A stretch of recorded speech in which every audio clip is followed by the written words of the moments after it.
তফসিলের পর কোথাও অনিয়ম দেখলে সর্বোচ্চ ব্যবস্থা গ্রহণ করবে নির্বাচন কমিশন। আর সবাই সহযোগিতা না করলে নির্বাচন প্রশ্নবিদ্ধ হবে বলে মন্তব্য করেছেন প্রধান নির্বাচন কমিশনার।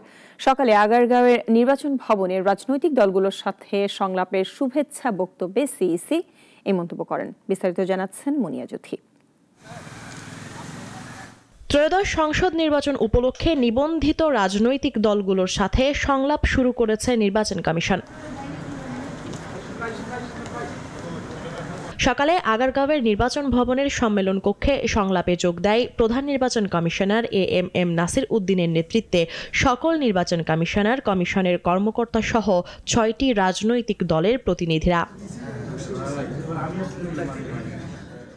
দলগুলোর পক্ষ থেকে নির্বাচনের প্রস্তুতি, পরিবেশ, বড় রাজনৈতিক দলগুলোর আচরণ নিয়ে নানা অসঙ্গতি তুলে ধরেন।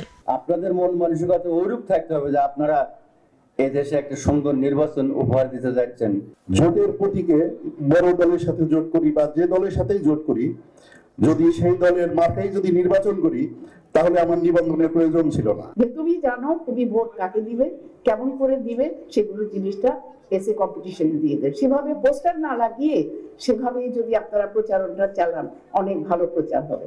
এছাড়াও এখনো নির্বাচনের জন্য উপযুক্ত পরিবেশ সৃষ্টি হয়নি দাবি করে রাজনৈতিক দলগুলো জানায়, কালো টাকার ছড়াছড়ির জন্য এদেশের নির্বাচন কখনোই সুষ্ঠু হয়নি। কালো টাকার ব্যাপারে কথা আসছে, আমি আর লম্বা করতে যাই না।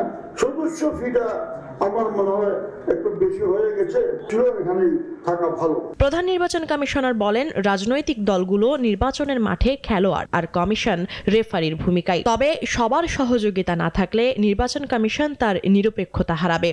আপনাদের সহযোগিতা ছাড়া রেফারির কাজ করা মুশকিল, সুষ্ঠুভাবে খেলা পরিচালনা করা মুশকিল।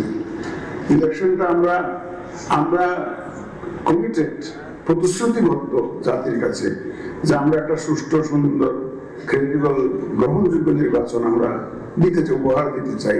কমিশন পোস্টার নিষিদ্ধ করার পরেও শহরের যে চিত্র তা হতাশাজনক। আচরণবিধি ভঙ্গ করলে কমিশন কোনোভাবেই ছাড় দেবে না বলেও জানান প্রধান নির্বাচন কমিশনার। আমরা এখন দেখি ঢাকা শহরে অনেক ক্ষেত্রে ছাইয়া গেছে অলরেডি পোস্টার লাগে, অথচ আমরা পোস্টার নিষিদ্ধ ঘোষণা করেছি এখানে। আমরা এটা মিডিয়াতে জানিয়ে দিয়েছি, যদিও আমরা মিডিয়া প্রুভ হয়নি। মুনিয়া জ্যোতি, নাগরিক, ঢাকা।